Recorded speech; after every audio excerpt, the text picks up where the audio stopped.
Next, moving on to our experimental procedure, we break our methodology down into 4 quick steps.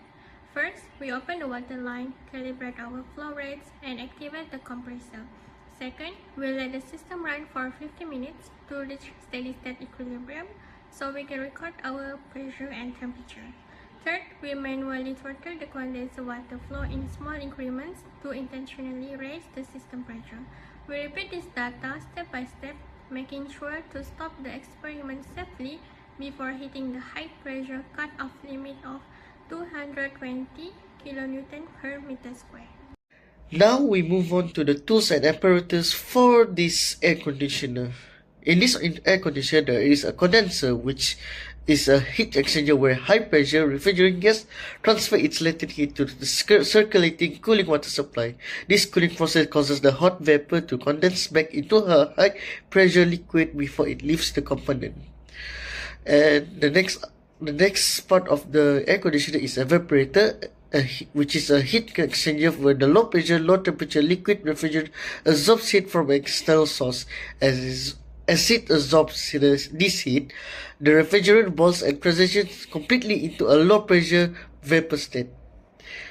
Next, the expansion valve, a precision throttling valve that controls the mass flow rate of liquid refrigerant entering the evaporator. It creates a sudden pressure drop, causing the high pressure liquid from the condenser to expand, flash, and drop rapidly in temperature.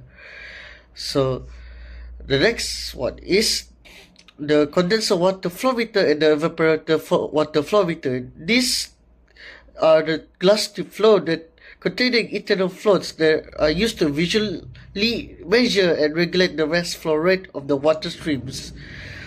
Next is the temperature indicator, an electronic display panel connected to the thermocouples embedded at a strategic junction in the refrigerant line.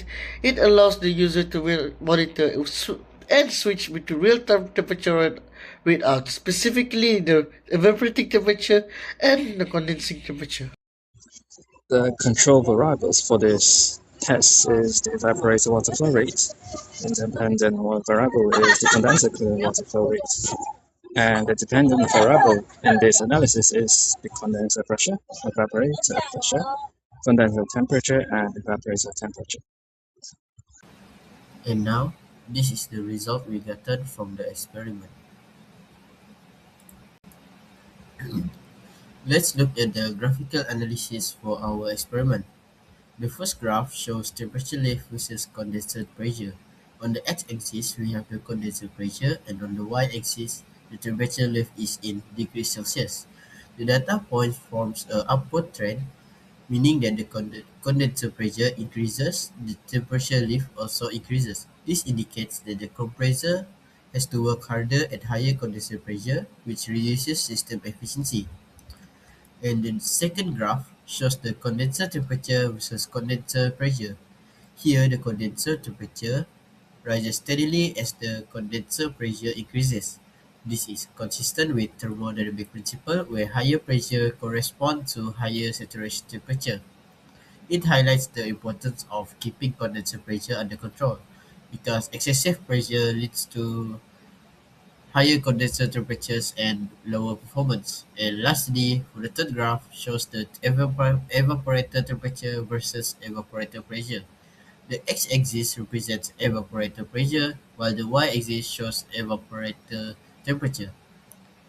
The trend is positive as evaporator pressure increases. The evaporator temperature also rises. This means that the lower evaporator pressure produces lower temperature, which improve cooling performance. However, if the evaporator pressure becomes too high, the cooling effect is reduced. Together, this graph demonstrates the key relationship between the pressure and temperature in both condenser and evaporator.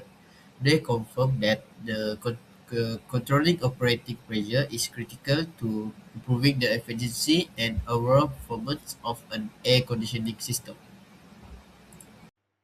Now let us talk about the safety measures of this experiment. First of all, follow the standard operating procedure SOP provided by the instructor or lab manual. Second, be cautious of hot surfaces on the compressor discharge line and condenser. Third, do not exceed the maximum allowable pressure of the machine. Fourth, ensure the cooling water supply is turned on to prevent overheating of the machine. And lastly, ensure pressure relief valves, safety switches, and overload protectors are in working condition. Thank you.